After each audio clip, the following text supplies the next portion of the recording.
Hello students, आज हम Pluto के बारे में डिस्कस करेंगे। प्लूटो कौन था और कहाँ से उसकी फिलॉसफी जीवन की शुरुआत हुई। जैसा कि आप जानते हैं, इससे पूर्व हम सारे वादों को निपटा के आए हैं। हमने सबसे पहले आदर्शवाद, प्रकृतिवाद, प्रयोजनवाद, यथार्थवाद और मानवतावाद, ये 5 वाद पढ़े। अब इनके कुछ मुख्य दार्शनिक हैं जो हमारे बीएड के सिलेबस में, उनके बारे में जानेंगे। जैसा कि आप जानते हैं, हमें दार्शनिक के रूप में कुछ इंडियन दार्शनिकों को पढ़ना है और कुछ वेस्टर्न दार्शनिकों को सुनना है। जिसमें से हम वेस्टर्न दार्शनिक की बात करें तो हम प्लेटो, जॉन डीवी और फ्रॉबेल, मारिया मॉन्टेसरी और ये 4 बुक पढ़ने हैं हमें। प्लेटो, जॉन डीवी, मारिया मॉन्टेसरी और फ्रॉबेल, ये 4 वेस्टर्न फिलोसोफर पढ़ने हैं। और महात्मा गांधी, स्वामी विवेकानंद और कृष्णमूर्ति, ये 3 हमें जे श्री कृष्णमूर्ति, ये 3 हमें इंडियन फिलोसोफर के बारे में जानना है। इस प्रकार से कुल हमें 7 फिलोसोफर के बारे में जानना है। अब हम बात करते हैं प्लेटो के बारे में बात करें तो हमने जाना था कि इनके गुरु जो कौन थे। प्लेटो के गुरु जो थे सुकरात थे।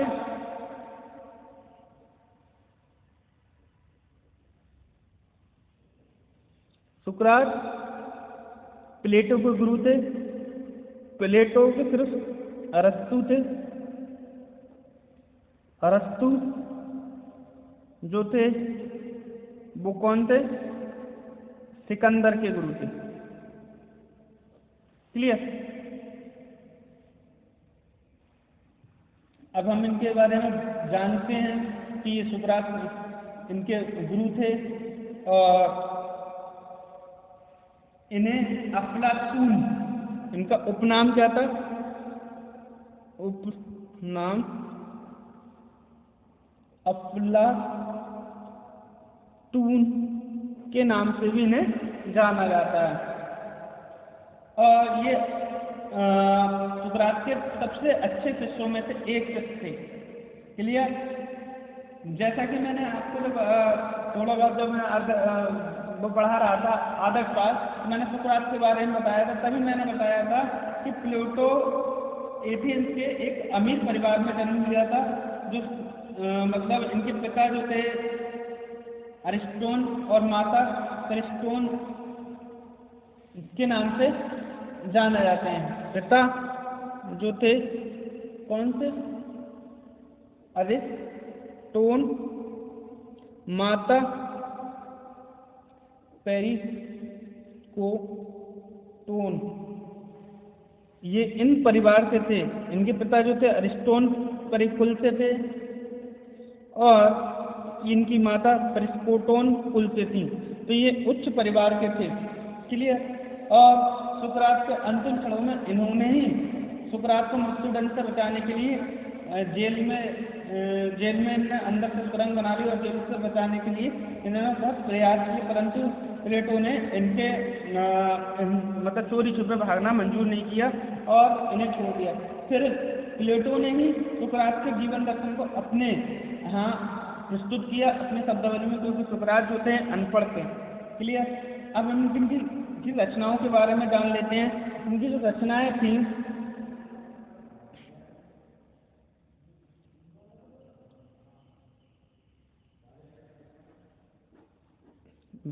थी कुल 36 रचनाएं की, और जिसमें से the Republic, the Statesman, the laws, ये जो प्रमुख रचनाएं थी, जिनसे 36 कुल रचनाएं थी। और द रिपब्लिक, द स्टेट्समैन और द लॉज, इनसे इन्हें बहुत ज़्यादा प्रसिद्धि मिली। द रिपब्लिक की रचना प्लेटो ने 40 वर्ष की अवस्था में की और इस अवस्था में उनकी ये किताब बहुत ज़्यादा प्रसिद्ध हुई। और रूसो पर भी इसी ग्रंथ का असर पड़ा। रूसो जो प्रकृतिवाद का जनक था, रूसो, जब हमने रूसो पढ़ा था तो मैंने कहा था रूसो ने अपनी जो शिक्षा ली है वो बहुत सारे उपन्यास ग्रंथों को पढ़कर ली है। तो रूसो पर इसी रिपब्लिक के विषय में बहुत असर पड़ा। उसने इस ग्रंथ के बारे में लिखा है, कभी भी लिखा गया शिक्षा पर सर्वोत्तम निबंध है। ये शिक्षा पर लिखा गया एक सर्वोत्तम निबंध है। क्लियर? तो प्लेटो के ये निबंध बहुत ज़्यादा अच्छा था। और प्लेटो ने सत्यम शिवम सुंदरम के महत्व स्पष्ट करते हुए द लॉज नाम का ग्रंथ लिखा। ये उनकी वृद्धावस्था में लिखा हुआ ग्रंथ था। क्लियर? ये सत्यम शिवम सुंदरम को स्पष्ट किया था यहाँ पे।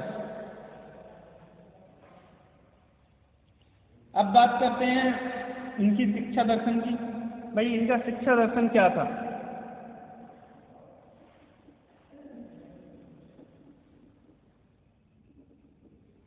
Philosophy of education.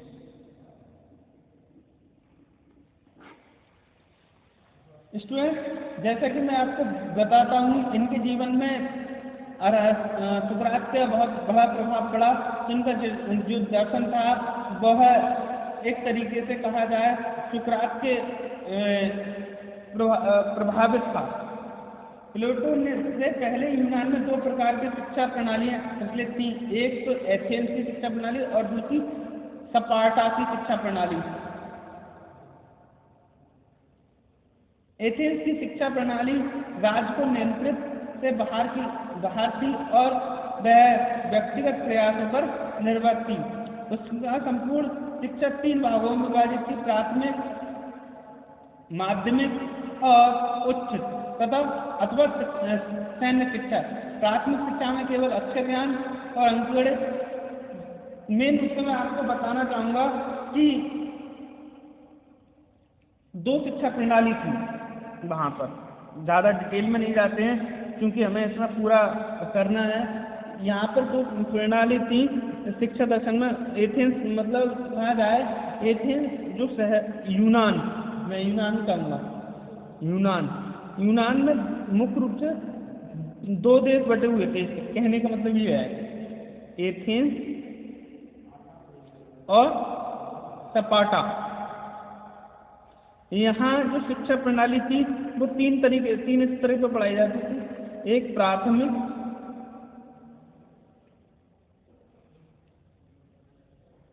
दूसरी माध्यमिक और उच्च।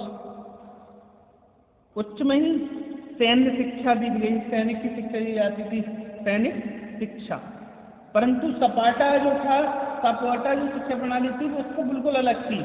यहाँ पर बालकों को राज्य में अधिकार माना जाता था और शिक्षा दीक्षा की व्यवस्था कराता था। राज्य उसको शिक्षा दीक्षा देता था। यहाँ पर क्या करता था, राज्य शिक्षा भी देता था और बालकों पर अधिकार मानता था, बालकों पर अधिकार। क्लियर? बालकों पर अधिकार मानता था, यहाँ पर शिक्षा भी देता था और सैनिक शिक्षा भी देता था, सैनिक शिक्षा। यहाँ पर 3 उनने क्या काम किया, परंतु यहाँ पर जो क्या था, उनकी शिक्षा जो थी संकीर्ण थी। शिक्षा कैसी थी? परंतु यहाँ पर युद्ध कलाओं में कौशल दिया जाता है, युद्ध अच्छे तरीके से सिखाया जाता था। परंतु यहाँ पर शिक्षा, उन्होंने क्या काम किया, इन दोनों को मिलाया और अपनी एक शिक्षा प्रणाली कहा था।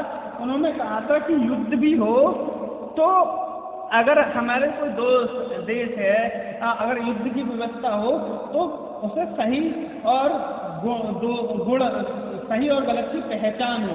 प्लेटो दोनों पिछले प्रणाली को गुणदोष को बारीकी से अध्ययन किया और ये बताया कि पहले व्यक्ति को अच्छे नागरिक को पैदा करना चाहिए, उसके बाद वो अच्छा और गलत समझ जाएगा, उसके बाद उसे अच्छी शिक्षा का निर्माण होना चाहिए।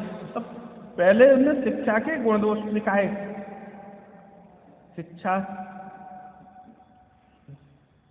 के गुण बताए और अच्छे नागरिक बनाए, अच्छे नागरिक।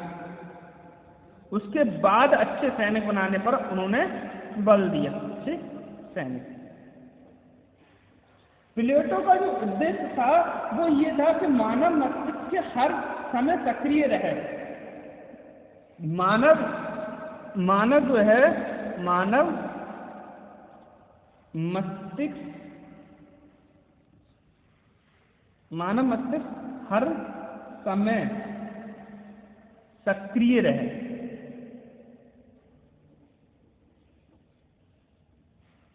तो ये उनका शिक्षा दर्शन हो गया। क्लियर। अब उन्होंने इसके लिए क्या किया? भाई वही स्थान आ जाता है कि हमें इन चीज़ों को बहुत अच्छे तरीके से देखना होता है कि क्या करना है क्या नहीं करना है। तो हम जानने का प्रयास करेंगे उन्होंने क्या किया। इसमें हमें कैसे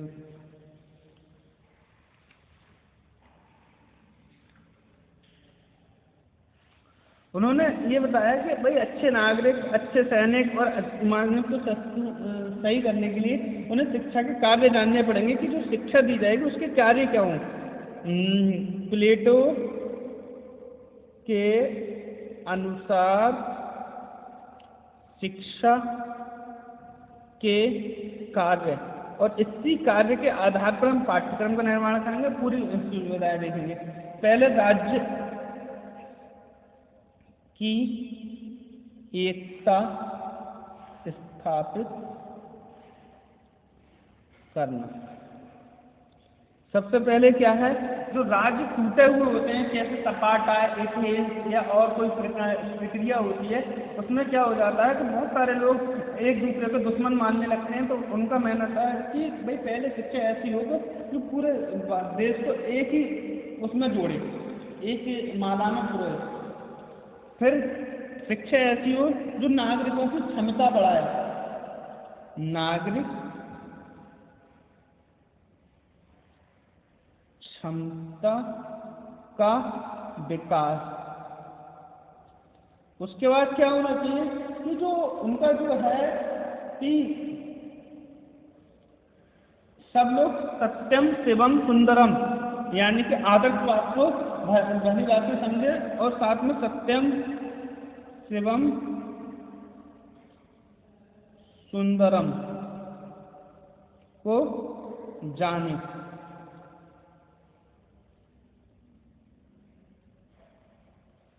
उसके बाद